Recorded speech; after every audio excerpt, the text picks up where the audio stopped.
All right, YouTube, how you doing? Welcome back to the channel. It is Sunday, April 13th. We have a full MLB slate to dive into in today's video. Like we always do, I'm going to dive into each and every one of these games. I'm going to give you my prediction on the side. I'll give you my prediction on the total. We'll talk about any other plays like player props that we like in the game as well. But as always, guys, keep an eye down on the pinned comment of this video. That'll take you to all of my final plays, so what I'm actually rolling with myself.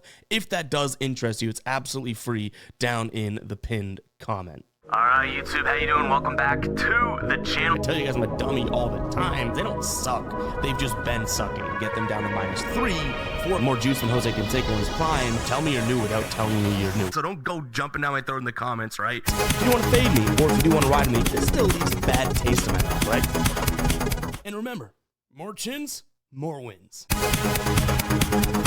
In terms of yesterday, another green day. We've had some serious quantity and volume of plays to start the MLB season and a mixed bag of odds that we're taking. But so far, the strategy has worked, right? Like, the more we've thrown out, the better our nights have been, which is not always going to be the case for this season. But for example, Diamondbacks first 5 and the Rangers Marlins first 5 under. 2 losses that we had yesterday were 2 of the plays that I liked, I guess, the most on the board. And if we had a really smaller card and we were heavier on those, whether it's units wise or just the fact that, you know, we don't have other plays in there, it wouldn't have been as good of a night. So we'll keep that strategy in mind because it has been working to start the season. But again, we're still kind of rolling with half unit plays. You can see the Gunnar Henderson, we split a half unit. So not at our peak full unit plays just yet. But again, that strategy has worked out as well. So hopefully we can keep that momentum going. A good day yesterday. Let's bring that right into today. And let's get rolling here, guys. Hit that like button, hit that subscribe button as well.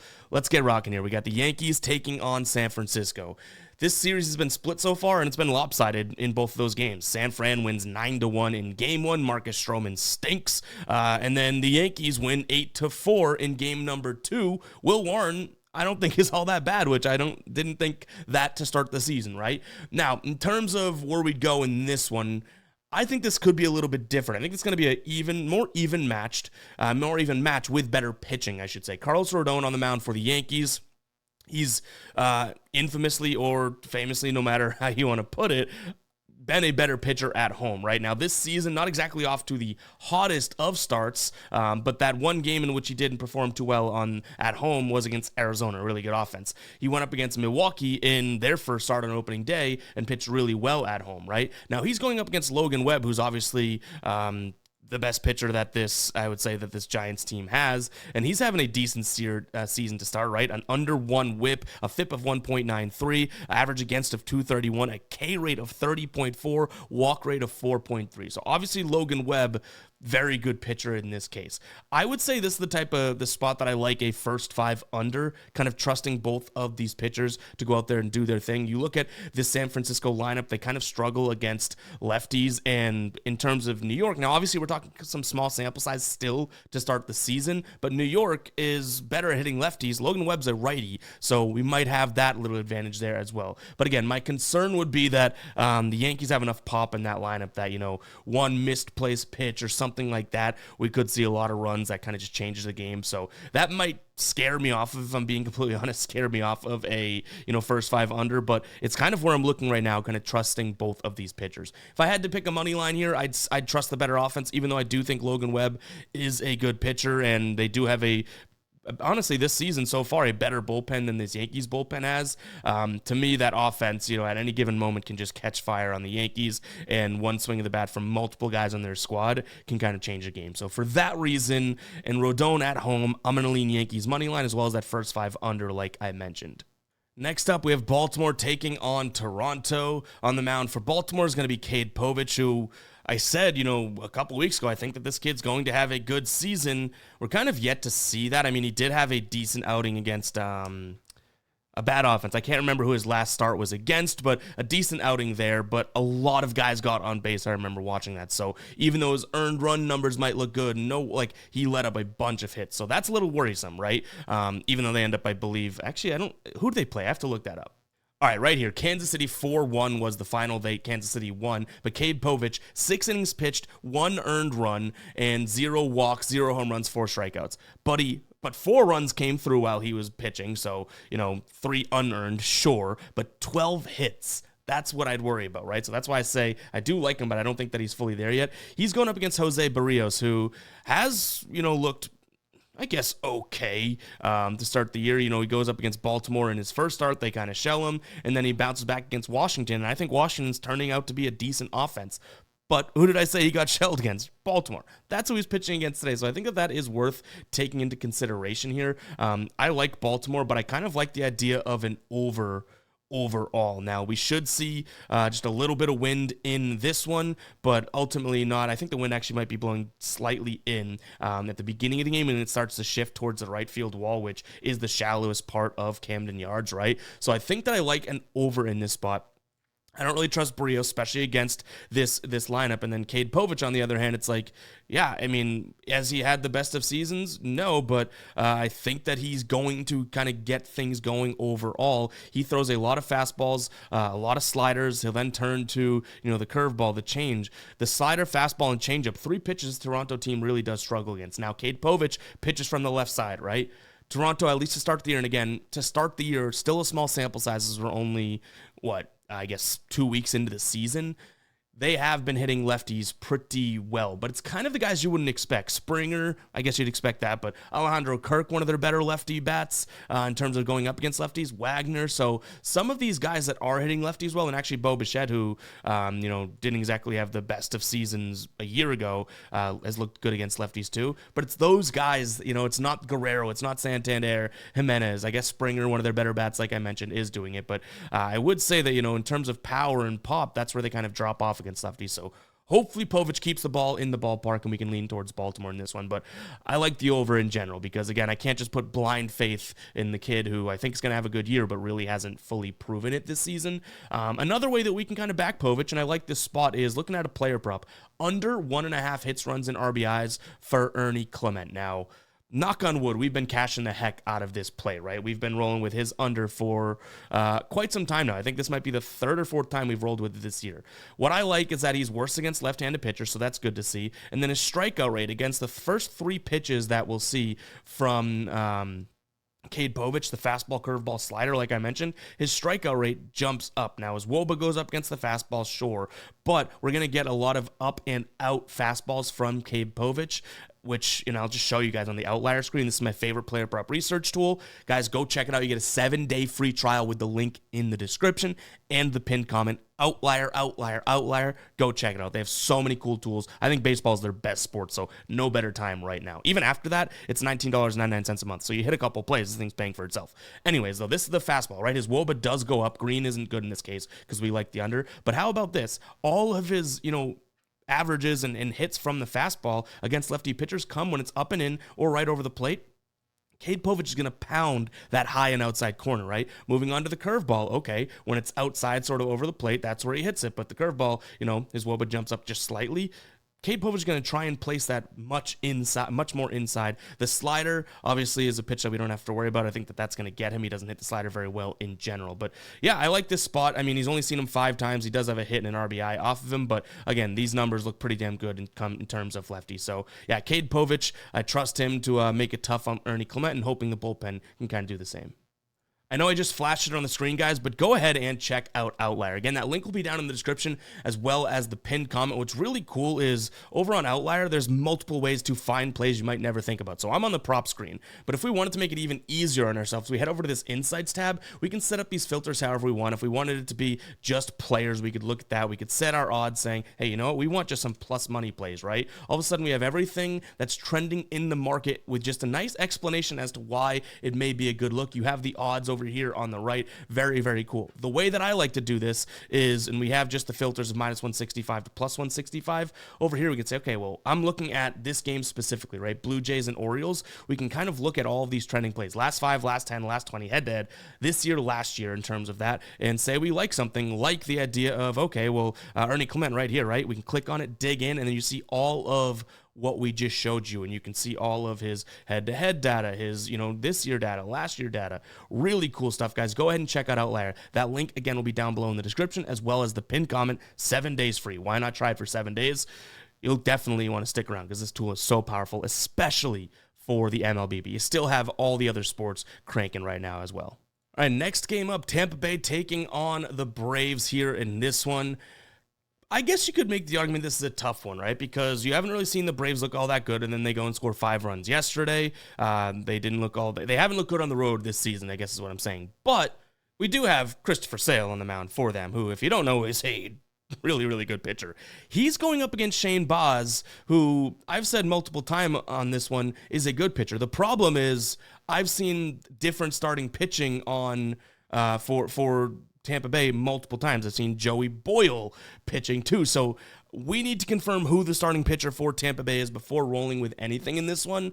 I will say, regardless of the pitching, I kind of like the idea of the first 5 under, and or maybe a peek at Tampa Bay team total under in the first 5, just kind of really trusting Chris Sale. So that might be a spot in which we look at regardless of the pitching. But if it's Shane Bays, who, and again, I say his name all the time, who just pitched, when was his last pitching outing, right?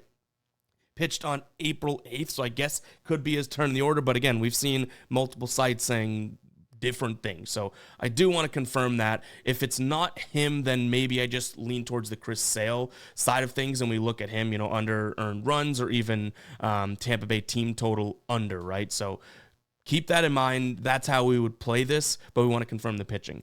I like the Braves overall, obviously, with Chris Sale on the bump. -165 for money line is as far as I'd go, and that's kind of the best value as of right now. So, yeah, we'll see how this one progresses, but it's all going to come down to the pitching. I would say some of the odds that we're looking at, looks like Boyle may be the main pitcher here, just in general, because of the kind of the odds that we're getting. But keep an eye on the final plays, because we'll end up rolling with something if the pitching kind of works out the way we think. But almost regardless of pitching on the Rays side of things, I still do think that under in the first 5 could be a good look. I think you're just going to be getting better value if we have, non-Shane Baz in, you know what I mean?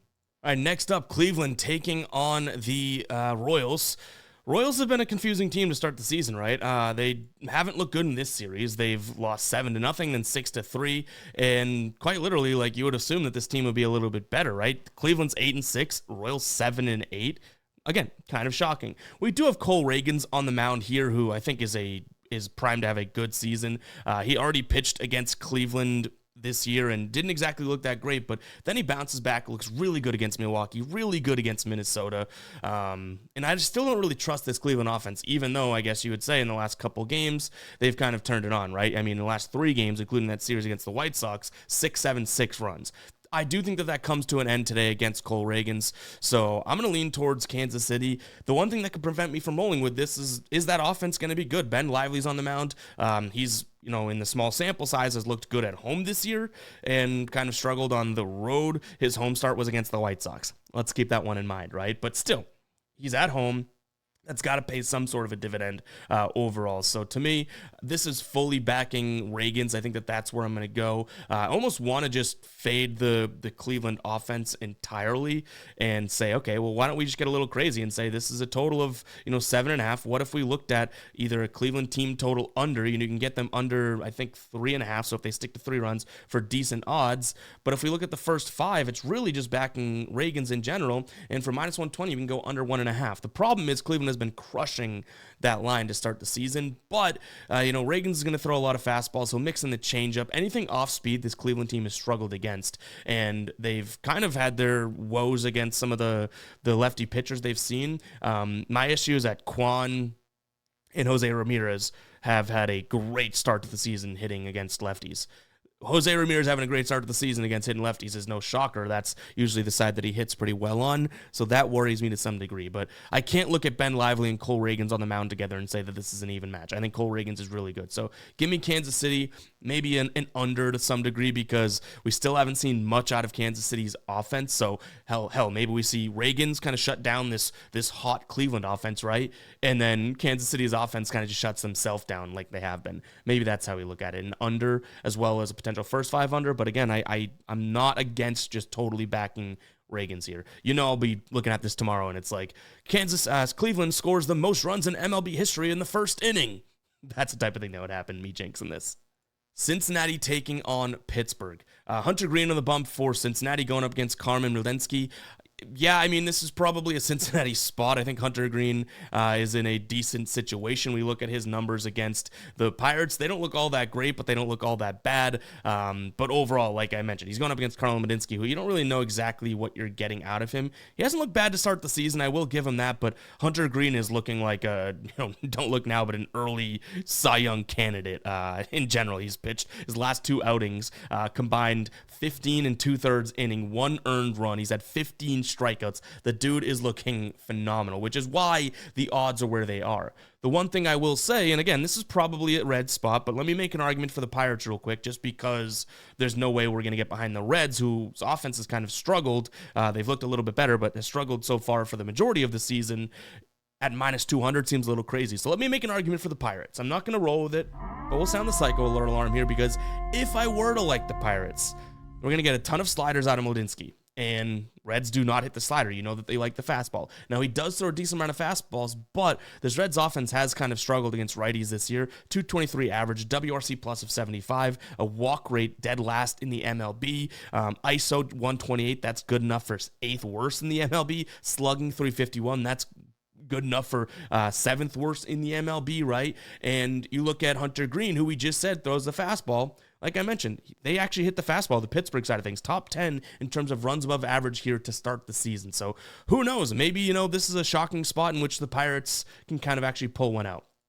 But again, we sound the psycho alert alarm. It's kind of empty because I don't think I roll with this myself. It's just that price is way too much to consider for Cincinnati. And then you throw in the fact that it's like, well, Hunter Green at some point is going to come back down to earth, right? The dude's dealing, but is he going to keep dealing? I'm not like totally sold on that one.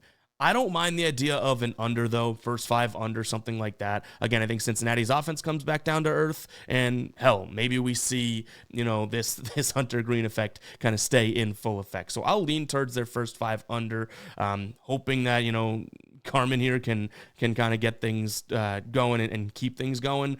But to me, if Hunter Green's going to do his thing, then screw it. Let's let him do his thing, right? I also don't mind the idea of a nerfy. That could also be a spot that we like in this one. In terms of that, let's see if we can get the updated odds, because I don't have it up in front of me. For the first inning, if we look at, minus 140, not all that terrible. No surprise here. Hunter Green has, started the season really well. 2 straight nerfies. The first game he didn't. That was against San Francisco. But, then he sees them again and kind of shuts them out. And then Mlodzinski to start the season, 1-1, but the one that he did cash was on the road. So I like the idea of a nerfy as well as first 5. Maybe we split like a half unit between those two.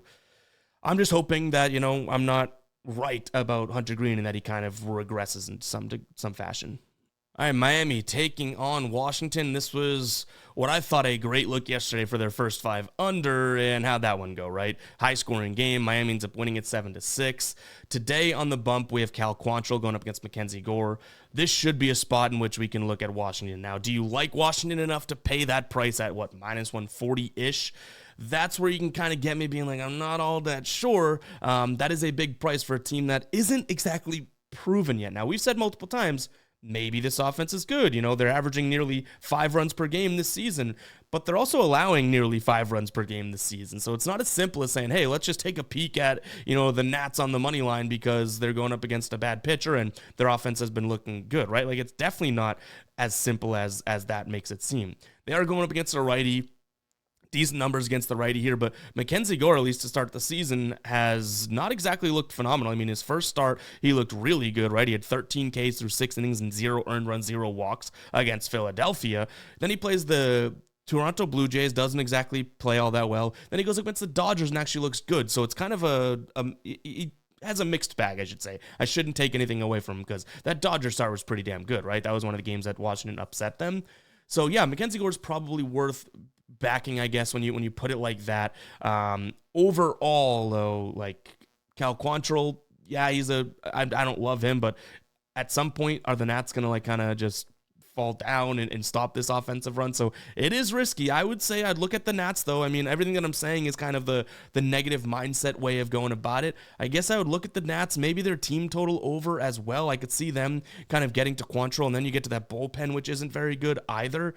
Maybe we look at a and that's money line and or their team total over. But again, I know the minute I go and play something on Washington in terms of whether it's their money line or their team total over, it's probably going to be a spot where I jinx the hell out of how they've been.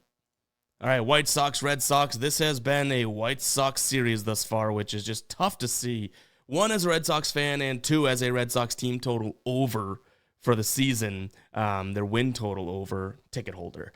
But Garrett Crochet is on the mound today, so hopefully we can count on him from a fandom perspective. I don't think that this Red Sox team, who has now lost 4 of their last 5 and have been averaging like 2 runs per game over that stretch, I don't see how we can comfortably get behind them minus 250. That just does not seem like it equates in this dumb brain, but maybe the brain's being a little bit smart today, right? Because that is way too big of a number. This should be a low-scoring game in general, though. You have over 20-mile-an-hour winds blowing in towards the batter, so I think that that's something worth noting to keep this game somewhat close. So I don't even think the Red Sox like team total over or maybe Red Sox minus 1.5. I don't even think that those are viable looks whatsoever. So I'm just going to trust Garrett Crochet. I mean, he's going up against his old squad. We didn't even mention that, right? And I'm going to trust that this White Sox team finally kind of runs out of what they've been doing. So I'm going to look at their first 5. I'm going to take a peek at their under in runs. I think it's at like 0.5 right now. So that means Garrett Crochet needs to go shutout for the first 5. Maybe we could pivot to their, team total for the full game, that type of a thing. But to me, I think Garrett Crochet is primed to have a good start. I mean, he's obviously a good pitcher. He throws a lot of fastballs.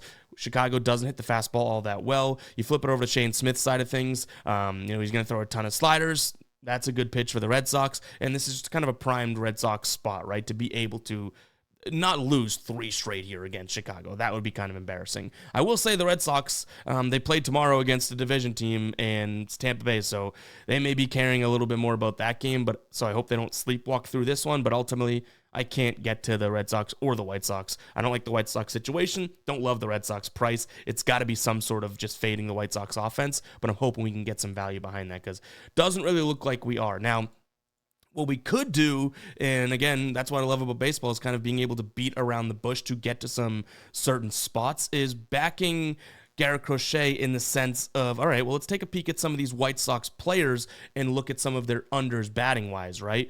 You do have Andrew Vaughn, who we rolled with yesterday. My problem is that he hits lefties really well, so that's probably not one we'd look at. Luis Robert Jr., who hit a home run yesterday, honestly may be something that we look at. So he hits fastballs well, struggles against the cutter, struggles against the slider, struggles against the change. He is a tough out. We know that. But as long as Garrett Crochet keeps something up in the zone, I don't think that he's going to flick something out of there. So as crazy as it is, yeah, I don't mind Luis Robert Jr.'s under 1.5 hits, runs, and RBIs. I get it. It's crazy, but it's Garrett Crochet we're talking about. The bullpen could throw a big old wrench into this type of thing too, right? And then I also don't mind Michael A. Taylor here under, but this is 0.5. So, yeah, maybe we have Robert, who, again, little shaking in my boots because he hit a home run yesterday, and the dude is obviously a tough out to begin with, so that could be kind of crazy. But, it's something that we're considering. That's another way of kind of going around and backing Crochet without having to pay some of these serious prices. Even that's pretty juiced at minus 165, but that's on MGM. Elsewhere, it's in the minus 170. So 10 cents of value at least in that one.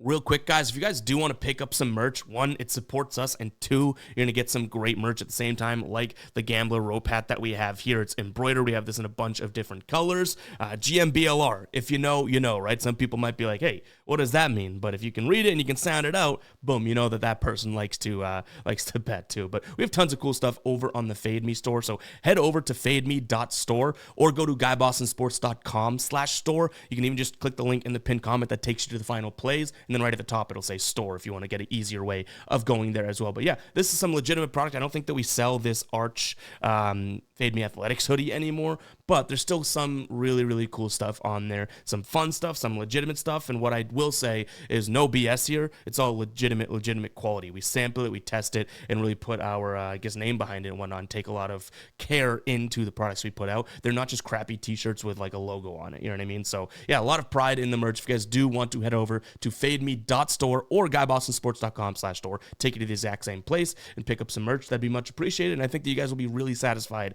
with the products that you get. Houston taking on the Angels. All right, in this one, we have Hayden Wesnecky going up against Kyle Hendricks. I would say that the Astros offense is what I'm looking at here. I think that, after a one-run game, their offense started to kind of chug along, right? They had scored 6 runs and 14 runs, then they put up 1 yesterday. They made Anderson look pretty damn good. And the Angels, I think that their offense is now coming back down to earth. So I think that that's what's going to be the defining thing for me in this one, that Astros, I think, can put up a fair number. You have a bunch of pitches that Wesnecky throws, including the slider, the fastball, the cutter, the change. On the other side of things, you just have Kyle Hendricks, who throws a lot of sinkers, a lot of changeups. He'll mix in the fastball, but honestly, he might even throw the fastball more today because that's what Houston kind of struggles against. But if they get the change, if they get the sinker, I think that their offense could put up at least a respectable number today overall. So by saying that, I think I'm kind of tilting or tipping my hand, I guess, that, yeah, where I would probably go is not necessarily Houston on the money line, but maybe Houston team total over, just because, again, I think that their offense is kind of heating up. You can get it at minus 105 right now for 4.5. I think that they could put up 5 runs. So that's kind of the only thing that I have as of right now in terms of a side in this one. Ultimately, from a player prop perspective, still kind of digging into it. Some of my initial thoughts here would be, where was it? Let's see if we can pull that back up. Dubon under 1.5 hits, runs, and RBIs. I just like the pitch mix, and I like the matchup for him. But keep an eye on the final plays to see if we end up rolling with that. He is going up against Rhett Hendricks, who's a righty. He's a little bit better against righties, but again, I like the pitch mix for him, and Hendricks is better against right-handed bats than left-handed bats, so that kind of clicks, but there are a couple things I want to iron out in that one. But yeah, Houston money line, Houston team total over, and then potentially a look at Dubon there. Minnesota taking on Detroit. I would say that this is a game in which you could probably make the argument for either side. Minnesota has lost both games. Now they're at home. Detroit has won both games, obviously, in this series so far, 7-6, then 4-0. On the mound for Minnesota is going to be Simeon Woods Richardson. In terms of his start so far to start the year, not all that tremendous, right? Didn't look all that great against the White Sox. Didn't look bad, though. And then he played Kansas City and didn't look all that great against them. Allowed plenty of base runners. I think like 8 hits and maybe 4 or 5 walks, which obviously isn't that great. On the other side is Casey Mize, who I'm almost waiting for him to come back down to earth. He has looked pretty damn good to start the season. I think you can make an argument that the Twins don't get swept here, and maybe that's what you're looking at. Also, Woods Richardson's going to throw a ton of fastballs, ton of sliders, though. That is what Detroit hits well, and obviously Detroit has the better offense as of right now, right? So I do like Detroit, but I think that and maybe that's just like the weird brain in action here, because I do think that there's something about, it's tough to be swept at home. And then I'm a little still, nervous that Casey Mize, he's not going to be that good for that long. And this Detroit offense at some point falls off, you know what I mean? But hopefully I'm wrong about that if we do end up making this final play today. Give me Detroit on the money line, total at 8.5. I don't necessarily mind the idea of an over, because I think this could be like a game that's knotted up at 4-4, and then somebody has to win that game, meaning that would be the 9th run. So yeah, like I said, it's kind of a tough one. I don't want to back either one of these pitchers all that much. Detroit just has the better offense. That's kind of the deal breaker for me. But, they're underdogs for a reason, and I think there's a lot of more situational stuff going on that would kind of lead you to the Twins, especially avoiding a sweep. It's hard to sweep a team in the MLB. Moving on to St. Louis taking on Philadelphia. Zach Wheeler on the bump for this Philadelphia team. He had 2 really good starts in a row. Washington and Colorado, okay. But then he goes up against Atlanta, and Atlanta got to him, right? This is that game against him and Chris Sale, which was a high-scoring game. No one really saw it coming. I think this is a primed bounce-back spot for him, though. He's going up against St. Louis. Now, the St. Louis offense was kind of stagnant yesterday, and that's a little worrisome just in general. But ultimately, I do think Zach Wheeler has some decent numbers. 79 plate appearances against. He's got an average against of 222, a K rate of over 20, an expected WOBA of 320, so that's good. Now, Liberatore doesn't have the worst numbers here against the Phillies. 35 plate appearances against, 37.1% K rate. That's good. An expected WOBA of 280, an average against of 219, expected batting average against of 204. So don't get carried away thinking Zach Wheeler all day, let's go with Philadelphia. I think this is going to be a game in which the offenses both are, kind of secondary to the pitching here. I don't know if I can fully trust Liberatore. Now, he's looked good to start the season. We can give him credit there, right? And when I say good, I guess good enough. I think he has like a 5 ERA. Maybe I shouldn't even say good. That's probably not the right word to use. He's looked serviceable to start the season, but he's faced, LA was the Angels, but Angels at the beginning of the year kind of looked pretty good. And then Pittsburgh just got to him, which I don't necessarily think is all that realistic in general. He allowed 5 earned runs through, I think it was like 6 2/3, but they scored those late. So yeah, I would say that I think that this is still a spot in which, he could pitch well. You look at the pitch mix, he's going to throw fastball. Sure, that's not the best pitch. Philly should be able to hit that, and he's a lefty. But the slider, the cutter, the sinker, not a bad one. The changeup, not a bad one. The curve, definitely not a bad one. So I do think that this could be a spot in which he pitches well. But I trust Zach Wheeler a little bit more, right? And I guess you could say the Phillies offense is kind of scary to some degree. So maybe it's a Phillies, first 5 run line. This could be a low scoring game in the first 5, sure. Or a Cardinals team total under in the first 5, kind of trusting Zach Wheeler overall. Maybe a Cardinals first 5 under in the full game. Because again, there is a part of me that's thinking, Zach Wheeler should be able to deal. But I don't know why I these numbers are telling me that Liberatore may have a decent game himself, so maybe a full game under as well. But that isn't that tough to get to, knowing the names in this Phillies lineup and knowing they're going up against a lefty. It is definitely tough, but I would lean Phillies in the under some way, shape, or form. Final plays may be a bit more telling in terms of what we end up rolling with, because I do think that there's kind of some workaround ways. We just haven't necessarily got there yet. One player prop, and I guess this kind of has to do with Liberatore potentially looking decent, would be taking a peek at Alex Bohm here. Under 1.5 hits, runs, and RBIs. If Liberatore's on, I think he could look good. My one concern, and I mean it's a big concern, is we've seen 5 plate appearances in this matchup. I think he's 2 for 5 with 2 doubles.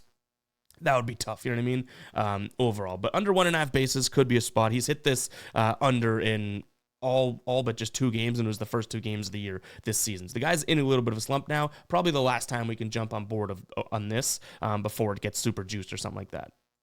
Athletics taking on the Mets. We have Luis Severino on the mound going up against Kodai Senga.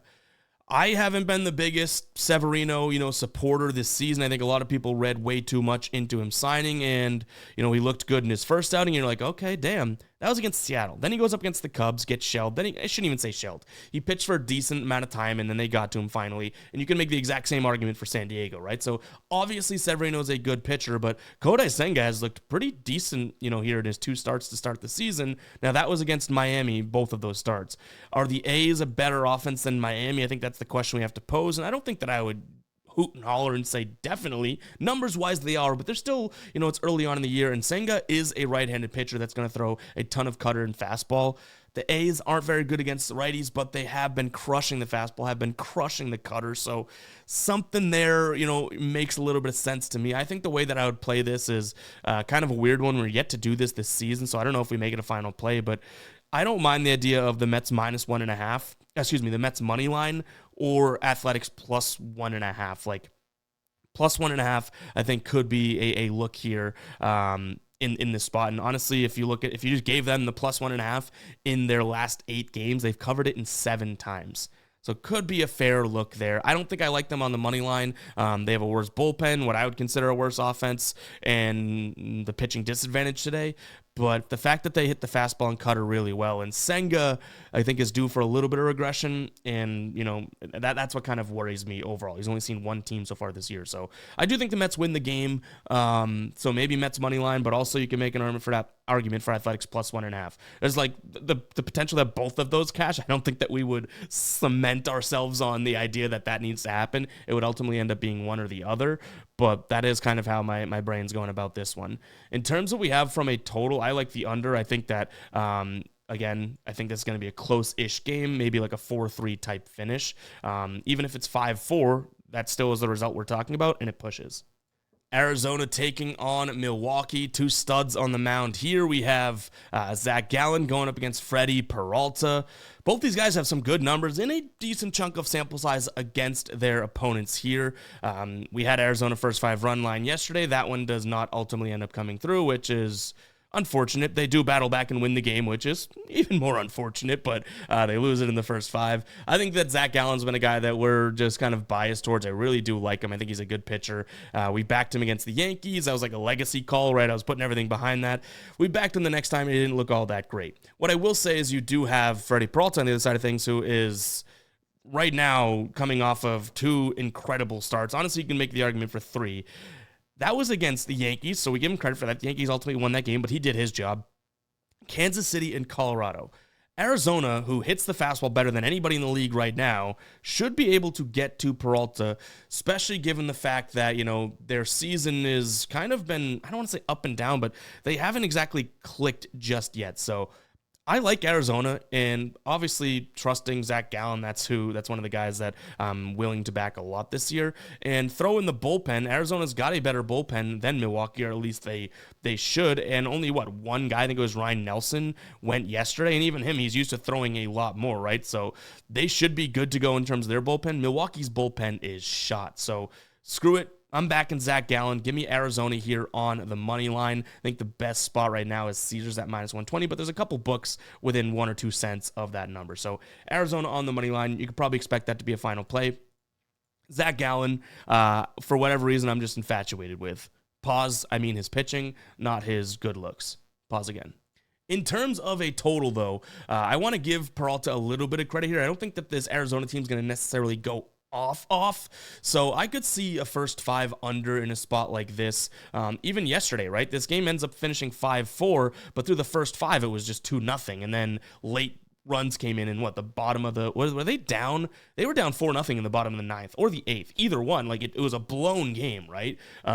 So I could see another game in which Peralta pitches well for the first few innings. And then so does Arizona. My one little concern is, like I mentioned, Arizona does hit that fastball pretty damn well. We could see them put up a respectable number today, which could throw a whole wrench into the first 5 under type of a thing.